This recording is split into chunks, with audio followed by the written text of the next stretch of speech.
अपने दवादों से? आपने जो जो प्रॉमिस किया था आप उससे मुकर रहे हैं और अब तक आप पहले अपना सवाल तो ठीक करिए। लगातार बिहार में आपराधिक घटनाएं हो रही हैं। आज भी 2 लोगों को गोली मारकर दिनदहाड़े हत्या की गई। कैसे देखते हैं इसे प्रशांत जी? भाई पहले भी हम लोगों ने कहा है कि बिहार में जब तक सम्राट चौधरी जैसे लोग मुख्यमंत्री रहेंगे तब तक अपराध और अपराध समाज की चर्चा और बात करना बेमानी है। जब शीर्ष सत्ता के शीर्ष पर बैठा हुआ व्यक्ति ही अपराधी प्रवृत्ति का है तो बिहार में अपराध कैसे रुकेगा? अब चाहे जितनी तरह की बात कर लें, बिहार में अपराध रुकने वाला नहीं है। लेकिन ये लोगों को तय करना है, बाकी पूरी जनता ने दिखाया है। बिहार के लोगों को भी सोचने समझने की बात है कि आप जब गलत लोगों का चुनाव करेंगे, गलत लोगों को कुर्सी पर बैठाएंगे तो गलत ही होगा। अच्छा, जो लोग नौकरी नहीं दे रहे हैं, जो लोग नौकरी नहीं दे रहे हैं, सरकारी नौकरी की बात सरकार के द्वारा किया जा रहा है, नहीं दे रहे। आप प्राइवेट नौकरी की ही बात कही तब से आपके सवालों पर सरकार जो है विपक्ष को सरकार घेर रही है आपकी बातों पर, क्या कहेंगे? कौन घेर रहा? बीजेपी के 10,000 आदमी को नौकरी नहीं मिलना चाहिए? बोल रहे हैं कि कैसे दे अरे कैसे, जब दे देंगे तो आप देखिएगा, नहीं देंगे तो आप तब सवाल पूछिएगा कि आप कहे थे आपने नहीं दिया।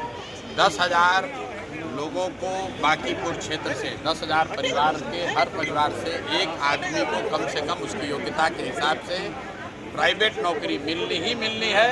आपको और विपक्ष को चिंता करने की जरूरत नहीं है। वो अपने क्षेत्र की चिंता करें कि जब बांकीपुर के लोगों को मिल जाएगा तो उनके क्षेत्र के लोग उनसे पूछेंगे कि आपने क्या किया। बांकीपुर की चिंता वो हम पर छोड़ दें। 3 बरस में जब तक मेरा अभी कार्यकाल है वो नहीं होगा। हमने अभी घोषणा की है, वोट मांगने नहीं आएंगे, लेकिन हर हालत में 10,000 लोगों को यहाँ नौकरी मिलेगी।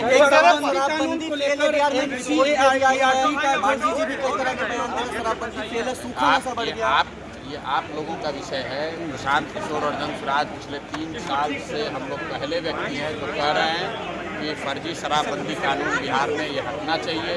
ये सिर्फ वोट के लिए और शराब माफिया और भ्रष्ट तंत्र जो है पैसे के लिए इसको रखे हुए हैं। इससे कोई ना राज्य का फायदा है ना राज्य के लोगों का फायदा है। ये पूरी तरीके से शराब माफिया और भ्रष्ट अफसरों का एक तंत्र बनाया हुआ है जिससे बिहार के लोगों का नुकसान हो रहा है, फायदा किसी का। आपने पलायन रोकने की बात की थी, यही तो कह रहा है विपक्ष। आपको ज़्यादा समझ में आ रहा है। पलायन रोकने की बात कही थी जब बिहार में धनसुराज की व्यवस्था बन जाएगी और जब बिहार में ना फैक्ट्री है ना ऑफिस है तो नौकरी क्या आपके घर पर पोछा लगाने का मिलेगा? तो स्वाभाविक है कि जहाँ पर फैक्ट्रियाँ हैं, जहाँ पर कार्यालय है, ऑफिस वहीं पे मिलेगा। या तो वक्तव्य आप पूरा सुनिए और नहीं अगर सुनते हैं तो पीटीआई का झंडा लेकर मत। सर, आप लगातार लोगों से मिल रहे हैं।